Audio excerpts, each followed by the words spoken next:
You're welcome to the Cocoa Digest Morning Show. Thank you so much, and it's an honor to be here. All right. So we realized that, a lot of people spent all their incomes. I mean, everything on Dirty. Did you enjoy Dirty December? I didn't. I actually went to my mom's place, so it was just indoors. Yeah. So you had your savings intact. Yeah. So for those of us who spent everything, yet we still have on our resolution board that we are going to start businesses online. Mm-hmm. This conversation is for us. Okay. Now let's just start with, how do we go about it? How do we start?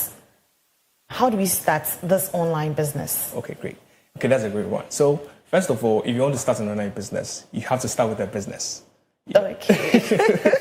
You have to start with a business, okay. Right? And the problem that we actually have most of the time is people want to start businesses just for the money making. Right? Of course. It's a very good point. Okay. It's a very good thing to start business for money making. But you have to also understand that whoever you're selling to should be interested in your product. Okay. So you don't go in for anything just because you are told that this can make you returns in in a very short time. Yeah. Right. So if you're starting a business, which is the first point, you have to first know, okay, what am I going to sell? Who needs my product? Okay. If let's say I'm selling soap, which kind of soap am I selling? Is it going to be Alata Seminar? Okay, if it's Alata Seminar, who actually wants Alata Seminar? Okay. Is it the people who want to do this skincare routine, which I doubt? Okay. They would like to buy the 300 CDs, 500 CDs, soap and stuff. But maybe someone who is going to school, an SHS student, would like to buy Alata Seminar because he feels like this can last me for a very long time and it's very cheap. Okay. So when you're able to know that, okay, I'm selling Alata Seminar, my target audience is students. Okay. Then you can proceed to know, okay, where do my target audience spend their time? So you get to say, okay, students, they probably spend their time on TikTok. Okay. They spend their time on Facebook or they spend their time on Instagram. Okay. Then you know that, okay, if I'm putting them down in a budget for this product, to market this product, then most of it should go more into like the platforms where my target audience are. Yeah. Okay. That's basically it. Okay, so the focus is online, and so we are talking about these social media platforms and the rest. Now, why is spending less a critical strategy for online businesses? Why is it very important? Yes, it's very important because honestly, in our modern Ghana, right, Chalimon no day. Money that we don't really have much to spend. Okay. Unless maybe you are the big companies like the Unilevers, the Coca-Colas, they have much money to spend on their marketing and even operations. Okay. But for Ghanaians, normal Ghanaians who's doing 95, maybe trying to start this as a side job, as a side gig, this thing he might not really have like the amount of money to start something big, right? Okay. So it's very important, yes. And why it's very critical is because whenever you are trying to start a business and you start small, then is when you're able to understand how the business is actually going. Okay. Because, you get to see the details. You are actually there. Let's say if you're having a budget of 100,000 Ghana cedis to start your business, and this 100,000 cedis is even going purely into marketing, which means you're going to bring aboard teams. You're going to have so many people coming doing this, doing that. You might not even get time to know what someone is doing. Someone might even be taking your money and won't not be working because there's another person on the team who is doing his job. But if you are having a very tight budget, then you have to involve yourself. Yeah. So then you get to see where the loopholes are, where your money is actually going, and where your money is actually being wasted. So you can now work on it and then get to see, okay, this is how I have to scale up. This is how I have to put things in the right perspective so that I can now make my business better. Okay, so there are statements like fake it till you make it. I mean, and there is this also thing with, branding, Yes. you have to appear rich, you have to appear big. And so if you're starting a business online, which is a place or a platform that a lot of people are attracted to by the things they see, I know people that will purchase your products because of the aesthetics, that kind of thing. Yes. And you're also saying that we should start small. How are we going to, get people or attract people to buy from us? Okay, great. So one thing is when you're starting small, it doesn't mean don't do things very right. Okay. Right. There are some times that you can have just a little budget, right? But the way you brand your stuff will make it look so premium. Okay. Last time I was working with someone and she wanted to start this Booth Root business. Right? Okay. I was like, you know what? Instead of just putting it in a rubber and then because we wanted to target more of the university students, I was like, how can we brand this thing to make it look very nice? So we were brainstorming and we realized that the packaging was very important. So we went to go to the schools and then we had 3 samples of the packages. They were very cheap. Right. If you see the package, you feel like, this thing, I sure you guys are not spending like so much. I'm like, if you get to see how much you are buying this from China Mall, you'll be very surprised. It's very cheap, right? But it looks very aesthetic. So we are doing this thing, and then realized that people were gearing towards one of the packages more. People love it more. And it was very cheap, right? So like I'm saying, sometimes some of the ways that you can make it very aesthetic is through cheap ways. Look for the cheap ways. There are so many vendors around who will be able to help you start up a business, brand your business in a very, very cheap way, yet it will look very expensive in the eyes of people. Okay, so it's just about locating, the exact thing to use at an affordable price. Okay, it is very interesting here. And so if you just joined us, this is the lifestyle conversation here on the Cocoa Digest Morning Show. We are just talking about how to spend less to build small businesses online. And so you are not lost. Just, get with us, get involved with us and interact with us through our streaming platforms and also our WhatsApp number. Now let's look at the tools, the essential tools needed for starting an online business. What and what do I need? I know the phone is one. The phone is one. Yes. The phone is the ultimate one, I would say. Simply because everyone has a phone, right? Maybe not everyone, but most people have phones, right? And most people have smartphones. It doesn't matter if it's an Infinix or it is an Itel or... I was just about talking about that, the brand. The brand of phone also is very important because camera quality counts. That is true. But one thing about content creation is sometimes it's not even about the camera quality. Really? Yes, it's about the story you're telling. Okay, you can watch a whole, let's say, 5 minutes content, and you realize that it was shot on the phone or was shot on a very bad phone because of the story the person is telling in the background. Okay, what about those that do not have interesting stories? ChatGPT is there. Because one thing is, when it comes to sales, when it comes to marketing is basically storytelling. Okay. It's all about how you're able to tell the story of your brand, of your product. Okay. That is how people can be able to relate to it, and then they can build up customer loyalty. And then now, you see, like at a point, they'll be the ones to even take your brand out or your product out, and they'll be telling the whole world because now they feel attached to the brand. Yeah. But if you're not telling the right story, they don't see it as just a commodity or just a product. So in the times when maybe you need them to stand for you, they'll just back out because we have no connection with you. Okay. So focus more on telling a very good story. In the start, yes, quality can't be disputed, never, right? But when you're starting, don't focus too much on the quality because at that point you might spend so much on the quality and yet you'll be losing so much because you're not telling the right story. Yeah. So aside the phone, do we also need, data bundles? Yes. One thing that's WhatsApp business. WhatsApp business is very, very good. People take it, people underrate it so much. And because we do not understand it. Exactly, right. Because WhatsApp business is one tool that helps businesses, especially those of us who don't have the thousands or the millions to start a business. Okay. It's able to help you do so many things for free. Okay. It's free. Oh, downloading WhatsApp Business is free, right? Using the tools on WhatsApp Business is free. Okay. You can do your automations. You can do automations. You can when you send someone a message and then it just comes, hello, this and that. We are this and that. We sell this and that, right? When I'm new to your business and I send you a message and then that message comes, you're able to let me know what you have, right? And let me know, okay, if I want to buy something from you, okay, then I'm going to get this and that from you. Okay. But and it also helps with the responses because with that one, I get an immediate response. I get to see, okay, this is what you do. Exactly. Yeah. But sometimes if you are not using WhatsApp Business and you're just using WhatsApp, that is when someone will message you and then let's say in an hour time, that is when you get to reply. And the person feels like, this guy's not serious. So a lot of people have also been complaining. They come online and they're like, you send me a message. You want to purchase my product. You send me a message. Hi, hello. Yes. How are you? I mean, just go straight to the point. Yeah. So when you go on my LinkedIn profile, I have it as the customer is the most important person in the company. Okay. So it doesn't matter what the customer is saying. It doesn't matter how the customer approached you. For you are looking to sell your stuff to the customer. Yeah. So if the customer says, hello, hi, what's up? How are you doing? Be patient. Have patience. Just engage him. Engage him or her. At a point when the customer buys, you'll be the one making the money. But there's some customers who might even be bringing in huge businesses. But the attitude might not be that great, right? But you have to have patience. Yeah. In the end, it's the money you're looking for, right? Apart from the fact that you are also providing services or you're giving a product to someone or you're trying to solve a problem. So in this case, who is doing who a favor? Because I am the one selling. You need my products. I'm doing you a favor. You're also doing me a favor. But we always want to pin it on, the customer is always right, that kind of thing. Why is it so? In this world, you're not the only person selling your product. Exactly. So the person who has the patience is the person who can get a customer. Okay. So business is not for anybody, no. Everybody.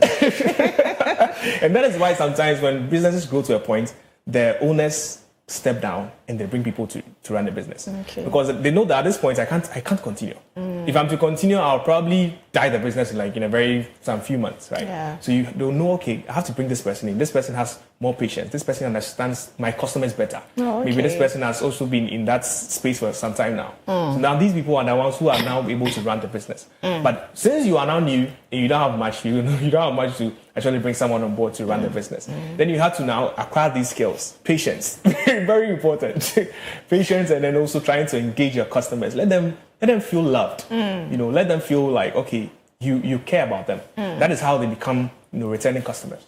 Well, I know some people that are carried away or they get carried away because of how good their products are, even though they do not have good customer service, yes. Relation. They just believe that their products are good, and so even if you come and I tell you trash, you still buy. Yeah, there are people like that. Yeah, but even big businesses have suffered huge losses due to terrible customer service, especially in this digital age.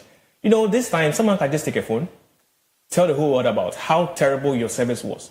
And in the next minute, you are trending on Twitter. It's true. In the next minute, you're on TikTok. Yeah. And then the whole business starts going down. So you have to also be very careful with how you treat customers, because now just one person, just that nobody you thought you are just trashing, can turn things around. It's true.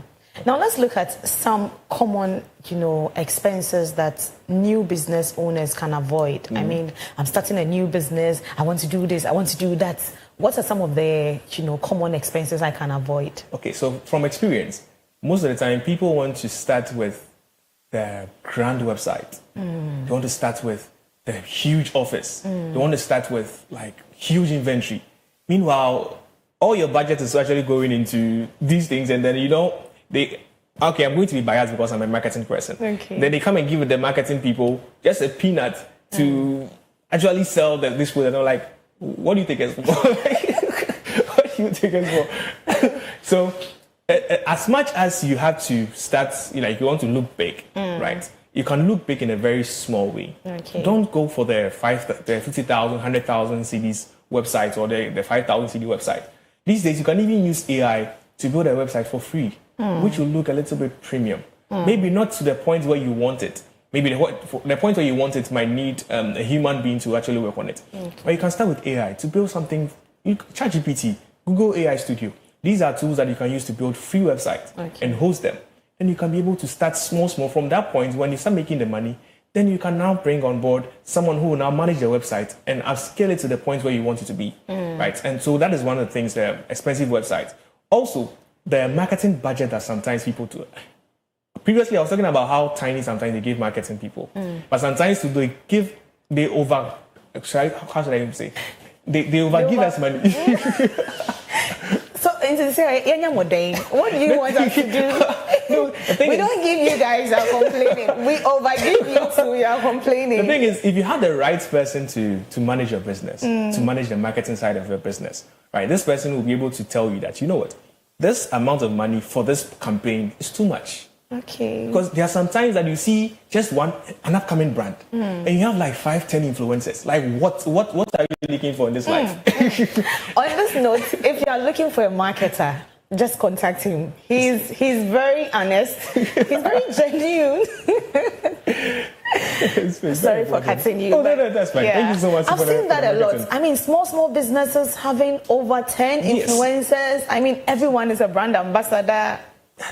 And these influencers, I don't want to spill the beans on their pricing. Yeah. But they charge a lot. Outrageous. They charge a lot. And there was one time we actually engaged an influencer who had, I think, 15,000 followers on Twitter and about 200,000 on TikTok. And this person wanted to charge us for just, was 1 month, was it 1 month or 2 months? 1 month campaign or something. It was like 25,000 cedis. I'm like, a month? Are you serious? With these numbers. The kind of lifestyle that Yes, and there are brands willing to pay all in the name of, if this influencer is able to market my products, I'll be able to make the money. But trust me, most of these brands are running at losses. It's true. They're not making the money they actually want to make. Because imagine, I still don't want to put someone in on this one, but imagine you're using, I don't want to mention names. Yeah, don't mention. So imagine you're using a lifestyle influencer for a product that looks for more, that people tend to look for like credibility in. Let's say I'm using someone who's seen spending so much money, and I take this person and I'm doing an investment company, or I'm starting an investment company or something. Okay. And I bring this lifestyle person who's seen spending so much money as an influencer. What am I actually telling my people? Because investment is more of keep your money, save it, and then let it grow. But I'm bringing someone who is always spending money. But sometimes I feel like because this person has money, this person has the numbers, he's the right person, or he or she is the right person for my brand. But it's not about the numbers. Who is this person even going to influence in your company, or the people you're looking for? So don't spend so much on unnecessary people, right? The third that I also like to say is start in a way that you can target students. Okay. It's very important. Very important. I can relate. Start in a way that you can see students, they have money, Papa. They have money. They have money, Papa. Hey! Like you can start a business on campus, let's say on campus just alone, and you make so much money on a monthly basis. But most of the time, you're looking outside. Oh, we want the people who are driving the flashy cars. We want the people who are doing the big 95. You know, start with this. The small. This one, the 5 CDs, 10 CDs you be getting from these students. Imagine 1,000 students. Because Legon probably has like more than 10,000 students on campus. Yeah. And imagine you having just a fraction of them, let's say 1,000 of them, buying your product, which gives you 1 CD profit every day. Every day. So you'll be making up to 1,000 CDs every day profit. Yeah. So you can just imagine, okay, this is how you can start small on campus. Small. And on campus, you don't even need huge budgets to market to these students. You don't even need influencers. You don't even need influencers. You can just stand and then you go to the classrooms, you make your own marketing, they'll buy. They'll come to they'll come for your services or your product. You don't need the outrageous budgets that sometimes people blow up. Sometimes it's very painful what I see. It's so painful. I mean, I understand you. We'll come to how, marketers in a way also help these brands. But let me just ask you this question. There is this perception about, when you do free things or when you work with free things, your growth do not really, you don't get that stable growth.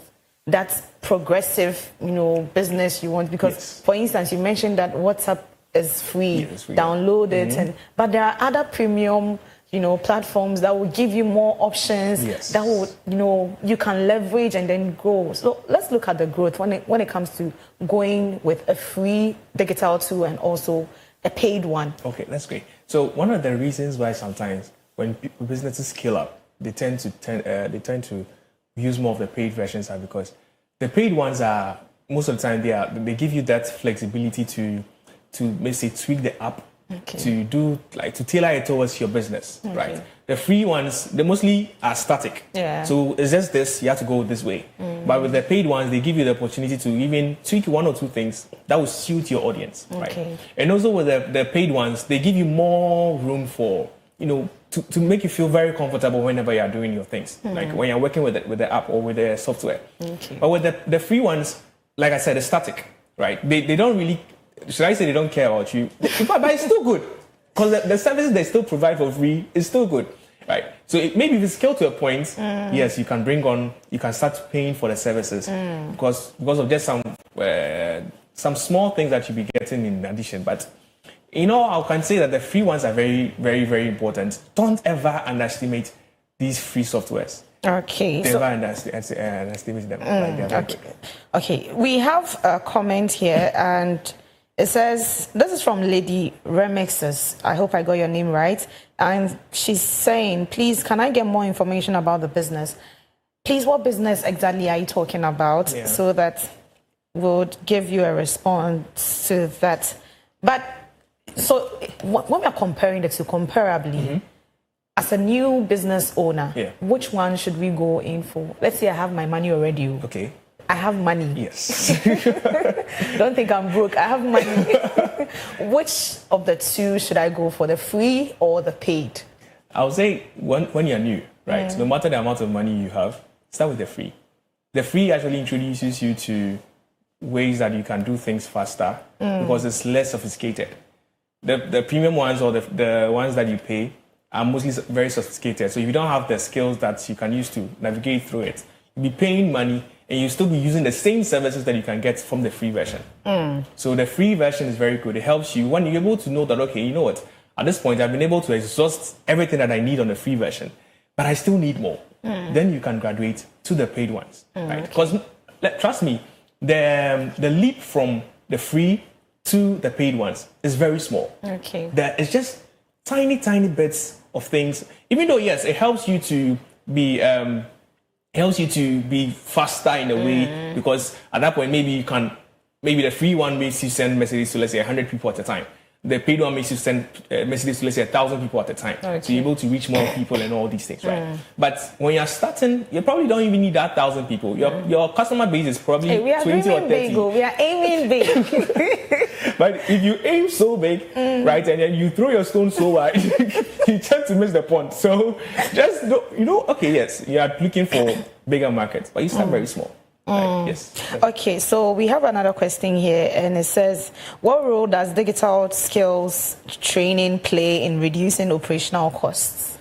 Very, very important, because it helps you to avoid overspending unnecessarily. Okay. Because like we were talking about the paid and the free versions, right? If you do not have the right digital skills, right, you always go in for the paid ones, and then you'll be spending on things, doing things that you don't even know that you can even do with the free ones without the skills, right? So it's very important that you always have, you always acquire the digital skills. Sometimes I was talking to someone about these acquiring digital skills, and this person was like, oh, these digital skills, Charlie, everyone is doing it too, so why do I even need it? I'm like, no. If everyone is doing it, there is a reason why everyone is doing it. It's very important. Okay. If there's not that good, then no one will actually be interested in it. So the fact that everyone is doing it is even a plus. It's not expensive. Oh, it's not expensive. Like, I can give you something. There are so many places that I can get you. We have there's this platform. Even Google has a free digital skills. What's the name? Okay. Oh, I wish I had. It will come. Don't worry. Yeah, I'm sure it will come. And you even have. How do I even forget this? It's normal. No. Yeah, but I think maybe along the line it will come. Okay, so we have another comment here, and it's coming from Nana Yao, the poet. And he's saying this is a very interesting discussion. I'm learning a lot. Thank you, Nana Yao, for bringing in you. Yeah, we are all learning. I mean, it's very interesting. And the way he speaks, he's truly a marketer. And so if you're looking for a marketing director, or a marketer, or somebody to sell, that product for you, he's the best person. And so he will put out his social media platforms and handles, and then we can follow him. Let's look at collaborations and partnerships. How does it help small businesses? Collaborations and partnerships. One of the things is, if you're starting small, especially on a very tight budget, you don't have money to give to people to throw away and put it away, right? So sometimes you have to get people who come on board as collaborators. So even with these influencers, sometimes you can just strike a deal with them. Sell me 10 packs of this product, and for each one I'll give you 1% or 2% profit. Okay. Sell me 20, and for each one I'll give you, let's say, 4% or 5% profit. Right? So when you're able to strike these deals with them, you are not really going in with money upfront. But this person who knows that if you're able to sell so much products from this business, they're able to also get much money from it. They will now be selling it for you. They'll be promoting it for you. So that's how sometimes collaborations actually work. Sometimes you can collaborate with the big people, with the big companies like Coca-Cola. You can have Coca-Cola partnering with, I won't say they are small, right? But comparing to Coca-Cola, I'll say, of course, penny. So let's say Chicken Man Pizza Man.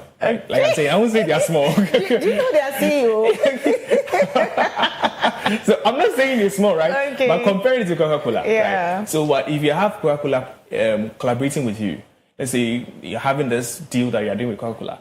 Then people who actually love Coca-Cola will now see, say, okay, if Coca-Cola is such a great brand, is able to collaborate with you, then it means your brand is also something that we can also, attach ourselves so that's with. How it works. Yes. Oh, then you're like, okay, then I like to also attach myself. So you'll be there then, after Coca-Cola, EcoBank will now call you and be like, can we run something with you guys? Because they've seen Coca-Cola working with you, which means that your brand is big. Yeah. Right? But the thing is, most people don't want to go with for the big collaborations because, trust me, when you go to Coca-Cola for a collaboration like that, maybe the profit you make from it will be like 20%, and they will make it like 80% of the profit, which is painful. Yeah. But looking at the benefit that you get from it, you just have to bigger picture. But what kind of confidence do I need as a small business owner? Like, what confidence do I need to approach a brand like Coca-Cola? Hey, please, I want to collaborate with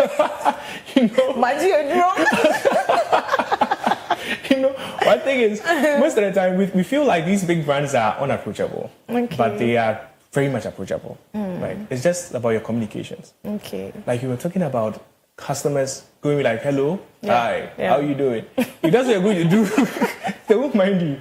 But you can send a nice mail. Hello, my name is so and so. I run this business. I would like to collaborate with you on this. Then you go on to let them know the benefit they'll also get from it. Oh, okay. Because they're not just going to collaborate with you for nothing. They want to also know the benefit they will get. So they tell them that, okay, from this collaboration, you'll be able to make this and that amount. You'll be able to tap into this market. Because maybe this market isn't booming when it comes to Coca-Cola's brand, right? So you'll be like, oh, for us, we've been able to conquer the Kaswa market. Okay. But we realize that X products actually does well in the Kaswa market. But if you collaborate with us, we'll be able to make your product also shine more in the Kaswa market. Okay. Then you'll be able to give them reasons why they should collaborate with you. But if you just go there and say, please, I have a product, let's collaborate, don't mind you, honestly. I think you just have to add prayers and fasting. Our time is up, but let me just ask you this very important question.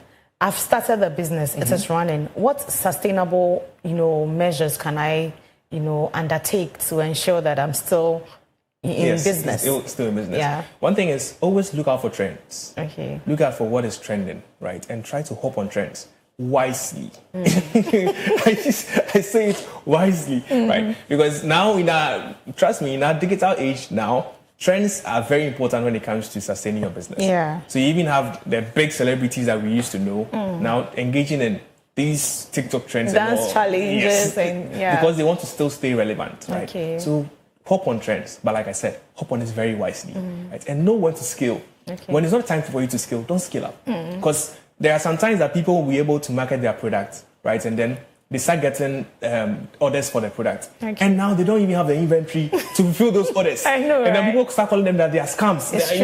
All these things. So if you know you are reaching out to audience of 10,000, make sure you have at least 8,000 inventory, like 8,000 products in your inventory. Yeah. If you don't have, and yes, you have just 50, and you start getting 1,000, 2,000 orders, and you're unable to fulfill them, people will not start getting disappointed. Yeah. They'll come online, they'll come and tell the whole world how big of a scam you are, and your product will now start, your company will start going down. So make sure that you know when to scale, right, and the right time to scale. All right.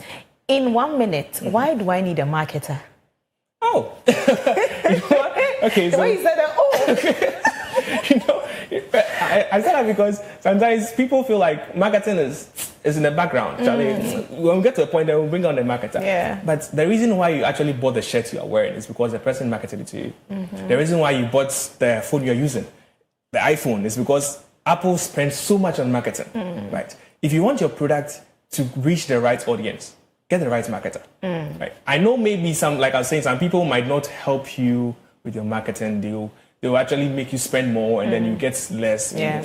But if you get the right person, trust me. It is the problem with the right person, getting the right person. But I know you are the right person. So put out your handles, your contacts, and let people contact you. Okay. So on LinkedIn, I am Michael Minta. So it's just Michael Minta on LinkedIn. When you go on LinkedIn, you get to see my profile.